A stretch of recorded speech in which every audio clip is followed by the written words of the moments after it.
आप अपने घर में 6 इंच का शिवलिंग रख सकते हैं, 6 इंच का शिवलिंग स्थापित कर सकते हैं। मंदिर में कितना भी बड़ा शिवलिंग स्थापित हो सकता है, मंदिर में शिवलिंग के साइज की कोई चिंता नहीं है। घर में 6 इंच से ज्यादा बड़ा शिवलिंग नहीं होगा, मंदिर में कितना भी बड़ा शिवलिंग हो सकता है। विशेष उद्देश्यों और कामनाओं की प्राप्ति के लिए पार्थिव शिवलिंग, नदी की मिट्टी से या कुएं की मिट्टी से शिवलिंग बनाकर उसकी पूजा भी की जाती है। यानी आप अगर चाहें तो अपने घर में एक 6 इंच तक की लंबाई का शिवलिंग स्थापित कर सकते हैं, और विशेष दशाओं में आप अगर चाहें तो नदी की मिट्टी से या कुएं की मिट्टी से भी शिवलिंग बना सकते हैं।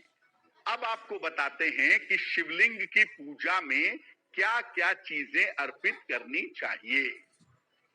भगवान शिव की पूजा में 2 वस्तुओं का विशेष महत्व है। एक है जल और दूसरा है बेल पत्र। इन दोनों ही वस्तुओं से भगवान शिव की विधिवत पूजा की जा सकती है। आपके पास फूल ना हो, दीपक ना हो, भोग ना हो, प्रसाद ना हो, कोई बात नहीं। अगर 1 लोटा जल है और बेलपत्र है तो इन दोनों ही चीजों से आप भगवान शिव की विधिवत पूजा कर सकते हैं। इसके अलावा कच्चा दूध, सुगंध, गन्ने का रस और चंदन, इनको भी भगवान शिव को अर्पित कर सकते हैं। भगवान शिव का अभिषेक किया जा सकता है। भगवान शिव को सेमल, जूही, कदम्ब और केतकी ये अर्पित नहीं करनी चाहिए।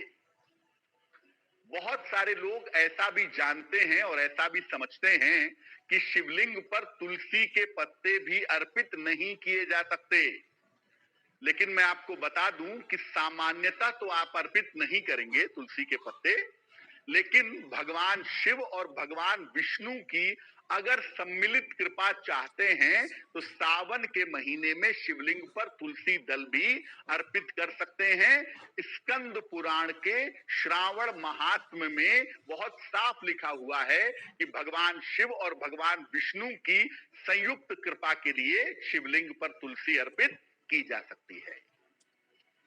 अब आप शिवलिंग पर कोई चीज अर्पित कर रहे हैं, जल है, दूध है, शहद है, शक्कर है, घी है, कुछ भी अर्पित कर रहे हैं, किन बातों का ध्यान रखें।